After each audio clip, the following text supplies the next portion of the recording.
Salut les amis! Bon, me revoilà. Bon, c'est attristé que je vous fais cette vidéo. Donc, encore un problème avec les chèvres. Donc, cette année, ça n'arrête pas. Donc, en fait, pour ceux qui ont suivi, bon, on a eu un problème en début d'année. Déjà, elles étaient passées derrière la clôture d'arbres là. Elles avaient mangé des vignes parce qu'il y a un champ de vignes qui est derrière.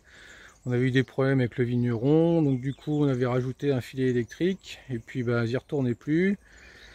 Après, je m'étais séparé d'une de nos chèvres, donc parce qu'on avait donc 3 chèvres alpines croisées, donc poitevine, avec une chèvre rove et un bouc rove. Et donc la chèvre rove, elle sautait souvent les filets, elle sautait même facilement. Donc les petits filets à mouton comme ceci, donc mais les gros filets à volaille d'1,20 m, ceux-là, ils les sautaient pas. Mais bon, de toute manière, au fond là-bas, dans l'angle, il y avait pas encore, j'avais pas encore mis les filets parce qu'il y avait les arbres et passaient pas derrière. Et puis il y avait le mur en pierre. Et donc, pour réexpliquer l'histoire, en fait, elles ont réussi à passer par le mur en pierre derrière, parce qu'il y a une partie qui est effondrée. Elles sont rentrées dedans et sont ressorties derrière dans les vignes. Donc alors j'ai vendu la chèvre rove, donc j'avais plus que 3 chèvres. J'hésitais à vendre le bouc parce que c'était la même race. Lui, il pouvait le sauter, mais il sautait pas. Encore une fois, il restait toujours à côté de ses chèvres. Donc j'ai mis le filet, ça se passait bien. Donc là, du coup, je me suis dit que j'allais sûrement le garder. Mais par sécurité, j'ai rajouté, vous voyez, un bandeau électrifié. Donc lui, il est à 1,40 m de haut. Comme ça, c'est par sécurité. Et puis ça rassure la personne derrière, ça rassure tout le monde. Et puis voilà, par contre, le seul problème, c'est que je trouve que ça défigure un peu le paysage. C'était joli, je trouve que c'est dommage. Parce que comme ça allait, mais là, avec le gros trait blanc en plein milieu. C'est pas terrible, mais bon, si ça peut rassurer tout le monde et limiter les problèmes, tant mieux. Bref, le sujet du jour n'est pas là. Le sujet est que donc il nous restait plus que 3 chèvres et on a perdu une chèvre hier. Je l'ai retrouvée morte, allongée là-bas à côté du carré bleu là.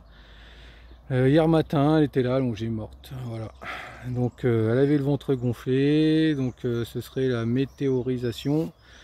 Donc c'est un gonflement anormal chez les ruminants. Donc tout ce qui est chèvre, mouton, vache et compagnie. Donc c'est très rapide apparemment. Hier en plus, je m'en veux parce que c'était mercredi soir quand je suis venu les voir, et je trouvais qu'elle avait le ventre gonflé et puis je disais qu'elle avait bien mangé, j'étais content, je rigolais avec elle parce qu'en plus c'est celle qui était la plus câline qu'on avait vue sur notre dernière vidéo.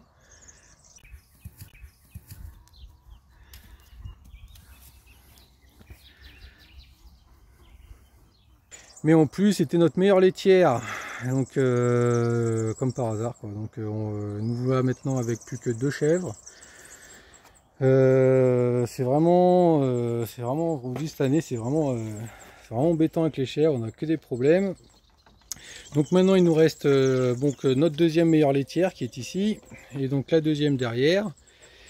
Et puis on avait gardé celle-ci, donc c'était sa mère donc qui est morte là. Donc on avait gardé celle-ci en remplacement de la chèvre rove qu'on avait revendue. Et puis maintenant elle se retrouve toute seule, elle a pleuré sa mère toute la journée hier. Et donc vous voyez, maintenant elle est toute seule quoi. Donc du coup maintenant ce qu'on va faire, on va garder la deuxième, la femelle qui nous restait, hein. Donc c'est celle-ci, vous voyez, toute noire avec les oreilles blanches. À côté c'est les 2 derniers mâles qui nous restaient à abattre encore. Donc celle-ci on va la garder. Voilà, donc ça va la remplacer, mais c'est embêtant parce qu'elles sont encore jeunes. Notre bouc qui va bientôt être en chaleur. Donc déjà qu'avec 4 chèvres c'était pas terrible. Alors là il se retrouve avec 2 chèvres, ça va être vraiment compliqué à gérer, hein, parce qu'il est vraiment chiant quand il est en chaleur. Donc il y aura encore les 2 autres là, mais bon elles sont encore jeunes quoi. Va falloir être pour gérer tout ça, ça va être compliqué. Donc voilà, donc on se retrouve plus qu'avec 2 chèvres, dont la meilleure laitière en moins. Et puis voilà quoi. Et en plus on doit débourser pour rembourser les vignes, les dégâts qu'elles ont fait derrière là. Donc cette année franchement c'est vraiment la loose avec les chèvres, hein. Autant l'année dernière tout se passait bien, c'était super. Autant cette année, bon, ça se passe bien, mais bon, voilà, bon, il y a eu ce problème avec les vignes, bon, c'est pas trop grave encore, mais bon, le fait d'en perdre comme ça aussi rapidement, bêtement, c'est vraiment dommage, quoi. Donc apparemment la météorisation, bah, comme je disais, ça arrive à beaux ruminants, quoi. Faut faire attention, donc surtout quand il fait chaud, quand ils mangent des jeunes pousses bien vertes, surtout les plantes comme les trèfles et la luzerne. Donc quand c'est bien frais, bien jeune, ben, ça fermente beaucoup et ça leur crée beaucoup de gaz. Donc faut faire très attention. Et donc ben, faut caser beaucoup d'eau et puis faut limiter la chaleur, quoi. Donc ben voilà, comme je vous ai dit, ben, je suis arrivé, j'ai vu qu'il y avait ventes gonflées, ce qui arrivait souvent avec les autres, j'ai vu souvent avec des ventes gonflées et c'est jamais rien passé de très grave. Et puis bah là, ben, encore une fois, ben, j'ai pas fait, je pensais pas qu'il y avait quelque chose de grave, quoi.